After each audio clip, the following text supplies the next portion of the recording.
Bonjour à tous, aujourd'hui on s'attaque à un sujet énorme. On est de plus en plus nombreux sur la Terre. Alors, est-ce que ça veut dire qu'on va bientôt manquer de place? On va enquêter ensemble sur la croissance de la population mondiale et voir ce que ça change pour nous tous. Regardez ce chiffre, 7,4 milliards. Ça donne le vertige, non? Eh bien, c'est le nombre d'êtres humains qui vivaient sur notre planète en 2015. Pour vous donner une idée, c'est plus de 100 fois la population de la France. Et ce chiffre, il n'arrête pas d'augmenter. C'est le point de départ de notre exploration d'aujourd'hui. Alors, la grande question qu'on va se poser, c'est comment on fait? Comment est-ce qu'on peut nourrir, loger, éduquer et faire vivre tout ce monde? Est-ce que la planète a les ressources suffisantes pour suivre ce rythme? C'est tout l'enjeu qu'on va essayer de comprendre ensemble. Alors, voici le programme. D'abord, on va s'équiper avec les mots importants, le vocabulaire essentiel. Ensuite, on partira en voyage pour découvrir deux histoires complètement différentes.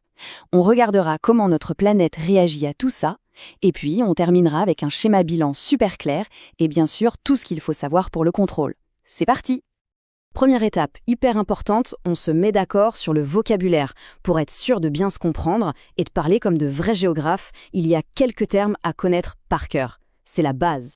On commence avec le plus évident, la croissance démographique. C'est vraiment tout simple. Ça veut juste dire que la population augmente sur un territoire donné. Plus de gens, tout simplement. Ensuite, un mot très important, la fécondité. Attention, ce n'est pas juste le nombre total de naissances. Non, c'est une moyenne. Le nombre moyen d'enfants par femme en âge d'en avoir. C'est un indicateur super puissant pour deviner comment une population va évoluer dans le futur. Et enfin, l'accroissement naturel. On peut dire que c'est un peu le moteur de la croissance.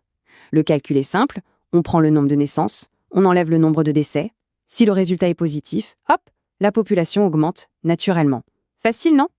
Bon, maintenant qu'on a notre boîte à outils avec les bons mots, on peut passer à l'action. Ce qui est fou avec la population mondiale, c'est qu'on ne vit pas du tout la même situation partout. Pour bien comprendre, on va regarder deux exemples. Deux pays qui sont quasiment sur deux planètes différentes niveau démographie. D'un côté du ring, on a le Nigeria, une croissance explosive, une population super jeune. Et de l'autre côté, l'Allemagne, une population qui vieillit et qui a même tendance à diminuer. Vous vous en doutez, les défis à relever ne sont pas du tout les mêmes. On commence avec le Nigeria. En 2015, ils étaient déjà 183 millions. Mais regardez bien cette projection. D'ici 2050, c'est-à-dire demain à l'échelle de l'histoire, la population pourrait quasiment doubler. C'est ce qu'on appelle une véritable explosion démographique portée par un très grand nombre de naissances. Prenons un exemple concret. Lagos, la plus grande ville du pays. Ses habitants l'appellent Wahala, ce qui veut dire problème en langue locale. Et on comprend vite pourquoi. Imaginez, 6000 nouveaux habitants arrivent chaque jour. C'est comme si une petite ville entière débarquait tous les matins. Forcément, les conséquences sont énormes. Des classes avec plus de 100 élèves, la moitié des jeunes au chômage. C'est un défi de tous les instants. Allez, on change complètement d'ambiance. On quitte la fourmilière de Lagos pour atterrir en Allemagne. Ici, le mot qui fait peur, ce n'est pas walala, mais démocalypse. C'est un mot valise, inventé par des journalistes, un mélange de démographie et apocalypse. Rien que ça vous donne une petite idée de l'inquiétude. Le problème ici, c'est tout l'inverse du Nigeria. Il y a peu de naissances et en même temps, l'espérance de vie s'allonge. Le résultat, c'est que la population vieillit à toute vitesse. Regardez cette projection pour 2060. Un Allemand sur 3 aura plus de 65 ans. Alors les questions se posent, qui va travailler pour faire tourner l'économie? Et surtout, comment est-ce qu'on va payer les retraites de toutes ces personnes âgées? Ok, après avoir vu ces deux cas très opposés, on va prendre un peu de recul.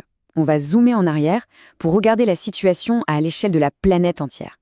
Parce que toutes ces histoires, celles du Nigeria comme celles de l'Allemagne, eh bien, elles mettent notre Terre sous une pression énorme. Pour illustrer ça, cette caricature du journal The Economist est juste géniale, même si elle date un peu. Suivez bien l'histoire. En 1974, 4 milliards d'humains, la Terre les porte sur ses épaules, tranquille. 13 ans plus tard, en 87, on est 5 milliards. Elle commence déjà à transpirer un peu. En 97, 6 milliards. Là, ça devient serré, elle est à l'étroit. Et pour 2025, le dessinateur imagine une planète qui suffoque, écrasée sous le poids de 8,5 milliards de personnes.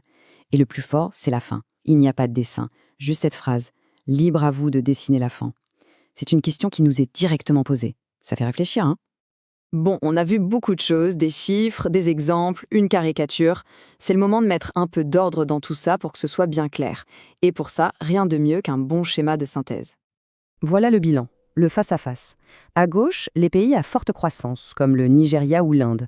Beaucoup de naissances, une population très jeune, mais des besoins immenses en nourriture, école, travail. À droite, les pays à faible croissance, comme l'Allemagne ou le Japon. Une population qui vieillit et qui s'inquiète pour ses retraites et sa main-d'œuvre. On a bien deux mondes avec des défis radicalement opposés. On arrive au bout de notre enquête. C'est le moment crucial. On va synthétiser l'essentiel du essentiel, ce qu'il faut absolument avoir en tête pour le jour du contrôle. Voici la fiche mémo parfaite. Les concepts clés, on les a vus. Croissance, vieillissement, pression sur les ressources. Pour les chiffres, retenez surtout l'ordre de grandeur. On était 7,4 milliards en 2015 et on se dirige vers 9 milliards en 2050. Et enfin, pour les lieux, ayez en tête ce grand contraste. L'Afrique, le continent de la croissance future, et l'Europe, le continent qui vieillit. Et pour finir, un petit bonus méthode, une astuce qui marche pour tous les documents en histoire géo. Quand on est face à une carte, un texte ou une image, on doit se poser 3 questions magiques. Qui a fait ce document? Quand a-t-il été fait? Et quoi? C'est-à-dire quel est le message principal? Pensez à la caricature. Qui? Vie économiste. Quand? 1994. Quoi? La Terre est sous pression. Avec ce réflexe qui, quand, quoi, impossible de se tromper. On a donc répondu à notre question de départ. Oui, la croissance démographique a des effets très différents selon les pays. Mais cette réponse, elle ouvre la porte à une question encore plus grande, une question pour l'avenir. Comment va-t-on faire pour assurer un développement qui soit juste pour tout le monde et qui respecte la planète, pour les 9 milliards d'humains de demain? C'est le grand défi de notre siècle. Voilà, c'est tout pour aujourd'hui. J'espère que cette exploration vous a plu et que vous avez appris plein de choses. Si c'est le cas, n'hésitez pas à laisser un petit pouce bleu, ça fait toujours plaisir. Et bien sûr, abonnez-vous pour ne pas manquer les prochaines leçons. À très bientôt!